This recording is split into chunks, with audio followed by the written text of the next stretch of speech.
Welcome to Chenango County Story Circle, who is leading New York State in colorectal cancer awareness. Hi, I'm Scotty Decker, and I have been a physical education teacher and coach in the Norwood City Schools for the last 38 years. I am also the proud mother of 2 daughters and the wife of a Bluestone Yard owner in Deposit, New York. I've always been a healthy and active individual, and I have never even smoked a cigarette. I am indestructible. I am someone who is never going to have cancer. But colon cancer is a silent killer, and oftentimes it has no symptoms. Our group is here today to encourage everyone over the age of 50 or with a family history of colorectal cancer to get tested. Please remember, colorectal cancer is preventable, treatable, and beatable. And now I'd like to turn my story over to Sharon. My name is Sharon Brooks. I am from Chenango Health Network, a not-for-profit agency that works to improve access to health services in Chenango County. I was invited by the American Cancer Society with Jan, who is participating here today, to attend with her a most wonderful workshop in Tennessee at Eastern Tennessee State University about storytelling. Jan and I decided that we wanted to do a project in Chenango County about colorectal cancer and the importance of life-saving screening. Chenango County is part of the Appalachia region, and most of us think of that region as being in the south. They are made up of crafters, artists, musicians, and storytellers, but so are we. We're much more than that, and it seemed that it would fit that our project would take the form of a series of stories. Now, listen, enjoy, and learn. My introduction to colorectal cancer happened about 15 years ago when I learned that a family friend, an adult male, had what I now know was late-stage colorectal cancer. He fought a courageous battle with his family and friends at his side all of the way, and especially his identical twin. When he died in his mid-40s, family members were advised that they should get important screening. Later, his brother was diagnosed as well with colorectal cancer, but because of the routine screenings that he used, he is here today working, hunting, and very much alive with his family. My name is Deb Silstra, and I live in Norwich, New York. I've lived here most of my life. I had my first colonoscopy when I was 50 years old as part of a routine screening. There wasn't any history of colon cancer in my family. I didn't have any symptoms, but that was why I went for the screening. It was part of the routine testing.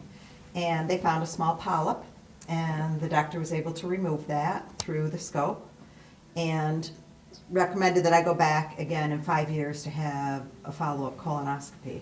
When I went back in 5 years, the surgeon said that the type of polyp that they found and where it was located was not one that would cause any alarm, and I could wait 10 years if I wanted to. And I said, no, I really felt that I should have the colonoscopy done. Again, I'd had seen some blood in my stool, not a lot, but just enough that I felt that it was important that we go ahead and do that now. So. I had avoided physicals entirely until I was 56 years old. Remember, I am the one who's indestructible. At this time, I had my first colonoscopy at my doctor's insistence. I went down at it. It was very simple, and my daughter and I went out and celebrated the fact that all my results were clear.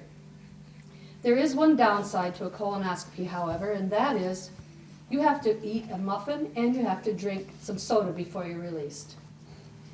I got a bran muffin, and that was not my choice on the menu. I did go home though, and after a while, I still did not feel like I was myself. So I insisted that I have a second colonoscopy, even though they told me I did not have to return for 5 to 10 years. I still knew something was wrong and became my own advocate. I was feeling tired, and I just knew there was something that was not right. Jean? I'm Jean Barrows. I'm a wife. I'm the mother of 8 children. I grew up on a farm, live on a farm. Always had a healthy lifestyle. Like Scotty, I never smoked.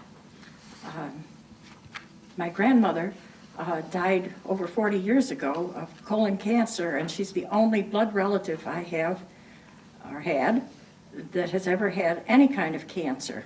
So I never even had cancer in my mind.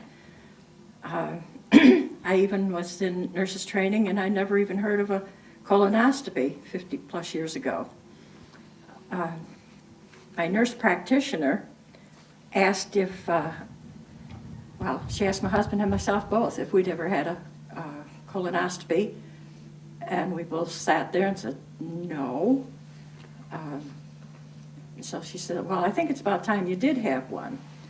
So, okay, we went and we talked to the physician, the surgeon, and he told us what to expect. And since I had just had hip surgery, I had to wait to have mine. He had his. He came out clean as a new baby. No polyps, nothing. The doctor said, you don't have to come back for another 7 years.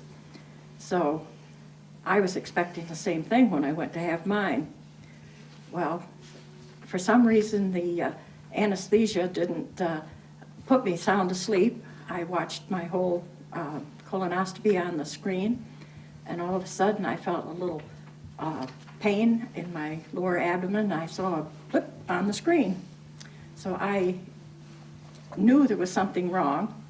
So when he went out and talked to my husband, and he later talked to me, he said that he had found something that looked suspicious, and he wanted some further tests. So further tests I had. My name's Jan Chitello, and I work for the American Cancer Society.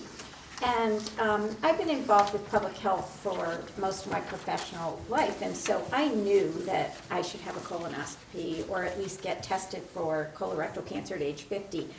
But I was afraid. I was scared of what they might find. You know, I'd always had sort of funny bowels, and I thought, maybe I have cancer. And I was just really afraid, so I didn't do anything.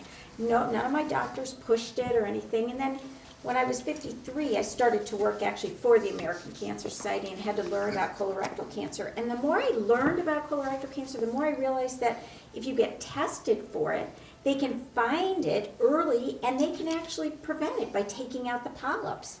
So I said, I've got to do this. And unfortunately, I didn't have insurance right then. So I ended up taking an FOBT kit, which is a stool test to look for hidden blood in my stool through the Cancer Services Program in New York State, which helps people who don't have insurance get screening. And everything was fine because I was really nervous then, but everything turned out fine. And then a year later, when I had insurance and everything was set, I got my colonoscopy, and I'm really glad I did. I just felt so much better afterwards.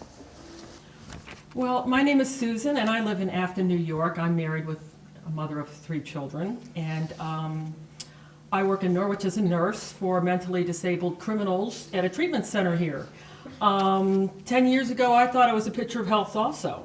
I was healthy, took good care of myself, exercised, didn't have any serious bad habits.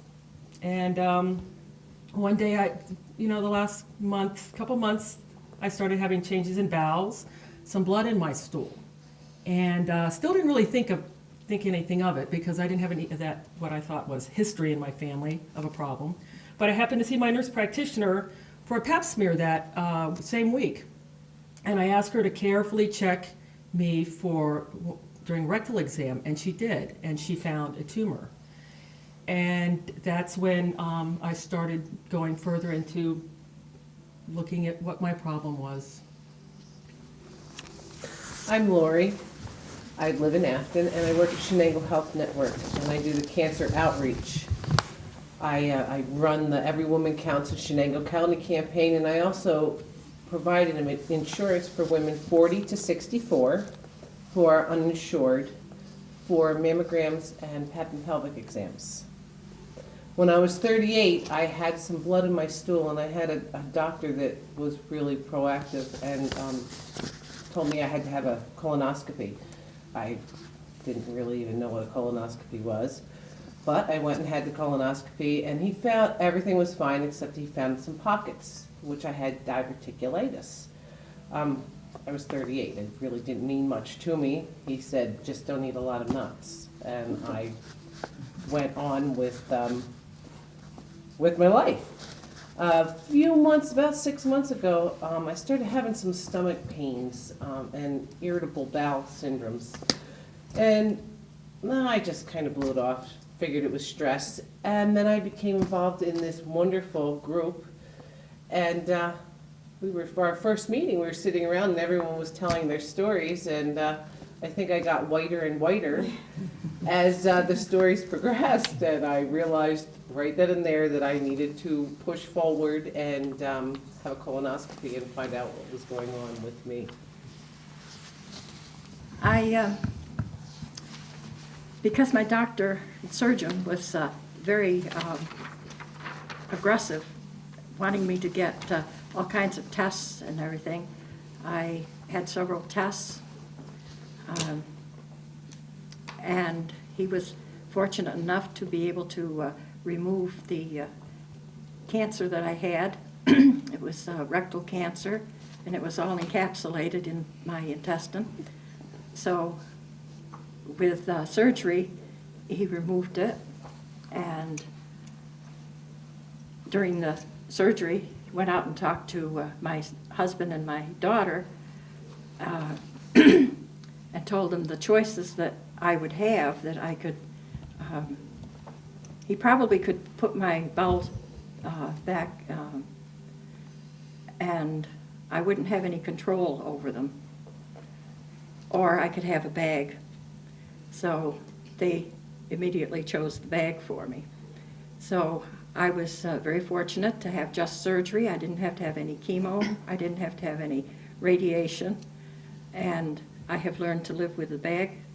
And I'm very happy that he was on top of things and insisted that I go and have the further tests, and that I was able to be saved. And I've been cancer-free now for over a year. I had no family history of colorectal cancer, but I've lost my mom, my aunt, and my grandmother to breast cancer.